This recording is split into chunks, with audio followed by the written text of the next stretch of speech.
जय हिंद दोस्तों, स्वागत है आप सभी का हमारे YouTube चैनल साइंस शिक्षा में। आज के इस वीडियो में हम लोग बात करेंगे क्लास 10th का एक इंपॉर्टेंट टॉपिक औद्योगिकरण के बारे में। ठीक है, तो हमारा क्वेश्चन है औद्योगिकरण किसे कहते हैं। इसे इंग्लिश में इंडस्ट्रियलाइजेशन भी कहा जाता है। क्लियर? ठीक है, तो चलिए वीडियो की शुरुआत करते हैं। ऐसी प्रक्रिया जिसमें वस्तुओं का उत्पादन मानव श्रम के द्वारा न होकर मशीनों के द्वारा बड़े पैमाने पर होता है उसे औद्योगिकरण कहते हैं। ठीक है, तो सिंपल सी बात है, एक ऐसी प्रक्रिया जिसमें वस्तुओं का उत्पादन मानव स्वयं न करके मशीनों के द्वारा बड़े पैमाने पर करता है, तो इस प्रक्रिया को हम लोग औद्योगिकरण कहते हैं। ठीक है, एक बार सिंपल समझिएगा कि जब मानव स्वयं वस्तुओं का उत्पादन न करके मशीनों के द्वारा उत्पादन करता है, तब इसे हम लोग क्या कहते हैं? औद्योगिकरण कहते हैं। क्लियर? ठीक है, औद्योगिकरण से जुड़ा हुआ एक शब्द और आता है औद्योगिक क्रांति। अब समझिएगा औद्योगिक क्रांति है क्या।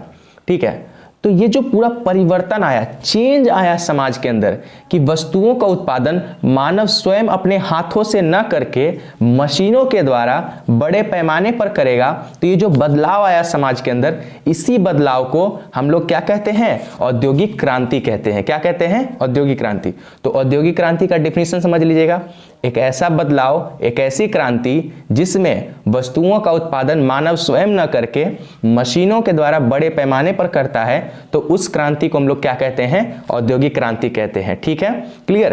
अब हम लोग देखते हैं औद्योगिकरण से क्या क्या हुआ। तो औद्योगिकरण से बहुत सारे लोगों को रोजगार मिला। ठीक है, इससे वस्तुओं की गुणवत्ता और बेहतर हुई, मतलब कि वस्तुओं की क्वालिटी और अच्छी हुई। औद्योगिकरण होने से पहले वस्तुएं किस तरह से बनती थी? या तो मानव अपने हाथों से बनाता था या फिर हाथों से द्वारा चलने वाले मशीनों से बनाता था, छोटे मोटे मशीनों से। ठीक है, तो उसमें वस्तुओं की गुणवत्ता उतनी अच्छी नहीं होती थी, क्वालिटी उतनी अच्छी नहीं होती थी। लेकिन जब वस्तुओं का उत्पादन मशीनों के द्वारा बड़े पैमाने पर होने लगा उद्योगों के अंदर, ठीक है, तो वहां पे वस्तुओं की गुणवत्ता में और सुधार हुआ, साथ ही साथ वस्तु ज्यादा मात्रा में बनने लगे, जिससे वस्तुओं के मूल्य में भी कमी आई, यानी वस्तु के दाम क्या हो गए? कम हो गए। उम्मीद करते हैं आपको समझ में आया होगा औद्योगिकरण किसे कहते हैं। ठीक है।